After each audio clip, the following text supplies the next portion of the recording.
Bom dia, crianças! Hoje, a atividade do Aprender Sempre de Língua Portuguesa é da sequência didática 4, aula 1. Escute com atenção o conto que a professora lerá. Um homem de consciência, Monteiro Lobato. Chamava-se João Teodoro Só, o mais pacato e modesto dos homens, honestíssimo e lealíssimo, com um defeito apenas: não dar o mínimo valor a si próprio. Para João Teodoro, a coisa de menos importância no mundo era João Teodoro. Nunca fora nada na vida, nem admitia a hipótese de vir ser alguma coisa. E por muito tempo não quis nem sequer o que todos ali queriam, mudar-se para a terra melhor. Mas João Teodoro acompanhava com aperto do coração o desaparecimento visível de sua Itaoca. Isso já se foi muito melhor, dizia consigo. Já teve 3 médicos bem bons. Agora, um é bem ruinzote. Já teve 6 advogados e hoje mal dá serviço para um rábula ordinário como Tenório. Nem circo de cavalinhos bate mais por aqui. A gente que presta se muda. Fica o restolho. Decididamente, a minha Itaoca está se acabando. João Teodoro entrou a incubar a ideia de também mudar-se, mas para isso necessitava de um fato qualquer que o convencesse de maneira absoluta de que Itaoca não tinha mesmo conserto ou arranjo possível. É isso, deliberou lá por dentro. Quando eu verificar que tudo está perdido, que Itaoca não vale mais nada de nada, então arrumo a trouxa e boto-me fora daqui. Um dia aconteceu uma grande novidade: a nomeação de João Teodoro para delegado. Nosso homem recebeu a notícia como se fosse uma porretada no crânio. Delegado ele? Ele que não era nada, nunca fora nada, não queria ser nada, se julgava capaz de nada. Ser delegado numa cidadezinha daquelas é coisa seríssima. Não há cargo mais importante. É o homem que prende os outros, que solta, que manda dar sovas, que vai à capital falar com o governo. Uma coisa colossal ser delegado. E estava ele, João Teodoro, delegado de Itaoca. João Teodoro caiu em meditação profunda. Passou a noite em claro, pensando e arrumando as malas. Pela madrugada, botou-se num burro, montou num cavalo magro e partiu. Que é isso, João? Para onde se atira tão cedo? Assim, de armas e bagagens? Vou-me embora, respondeu o retirante. Verifiquei que Itaoca chegou mesmo ao fim. Mas como? Agora que você está delegado? Justamente por isso. Terra em que João Teodoro chega delegado, eu não moro. Adeus, e sumiu.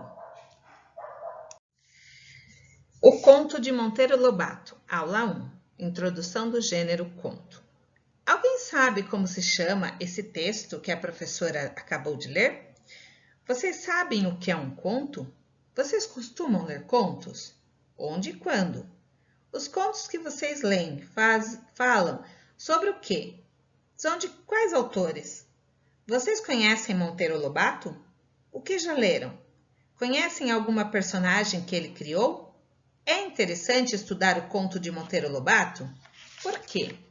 Esses são questionamentos que vocês devem responder consigo mesma. Vamos lá. Pensando no conto que a professora leu para vocês, nos questionamentos que eu já fiz anteriormente, vocês vão preencher o quadro da página 2 com as informações. O que é um conto? Você costuma ler contos? Onde e quando? Os contos que você lê falam sobre o quê? E são de quais escritores? Você conhece Monteiro Lobato? O que já leu e ouviu desse escritor? É interessante estudar o conto de Monteiro Lobato, por quê? Então, aqui vocês farão o preenchimento deste quadro. Para saber mais, Monteiro Lobato é um dos maiores escritores da literatura brasileira, de todos os tempos, um dos precursores da literatura infantil. Nasceu no dia 18 de abril de 1882, na cidade de Taubaté, estado de São Paulo. Faleceu no dia 4 de julho de 1948, com 66 anos.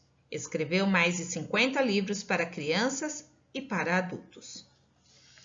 Aqui na atividade 3 seria uma atividade de casa em que fala para fazer uma pesquisa sobre o escritor Monteiro Lobato e trazer para a aula seguinte. Mas como nós não estamos no presencial, os que se interessarem podem fazer uma pesquisa sobre Monteiro Lobato e um registro aqui nessa parte de baixo, alguma curiosidade que vocês encontrarem sobre ele, para que possa colocar aqui e compartilhar com a professora, porque quem vai ler a sua atividade depois é a professora, certinho?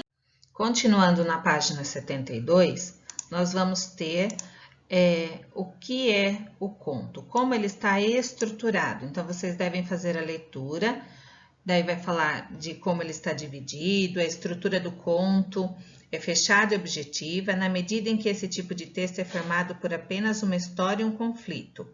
Então, sua estrutura é dividida entre introdução, o desenvolvimento da história e o clímax, que é o desfecho, que muitas vezes pode ser surpreendente. Daí, na atividade 2 da página 73, aparece o texto que a professora fez a leitura para vocês lá no início, né? Então, lá vai aparecer o texto, O Homem de Consciência, de Monteiro Lobato, e aí vocês vão fazer a leitura novamente do texto que vocês já escutaram, e vem aí a atividade 1, que vai falando sobre a interpretação do texto, o que tinha no texto, que era bem um verdadeiro ou falso, em relação ao tipo de texto, o que significa, algumas coisas, todas baseadas na leitura e interpretação do texto. Aqui embaixo, para saber mais. O conto Um Homem de Consciência foi publicado no livro Cidade Mortas. Os contos têm como espaço uma cidade do interior de São Paulo, no Vale do Paraíba. As personagens dos contos são típicos brasileiros e os acontecimentos e situações que os envolvem são cômicos, com a intenção de fazer uma crítica sutil aos valores da sociedade e ao comportamento das pessoas. Monteiro Lobato foi um inovador da linguagem e criou muitos neologismos. O livro foi publicado em 1919 pela Revista Brasil. E por último aqui, para saber mais, um aprofundamento sobre as características do conto. Um bom trabalho para vocês e até uma próxima aula.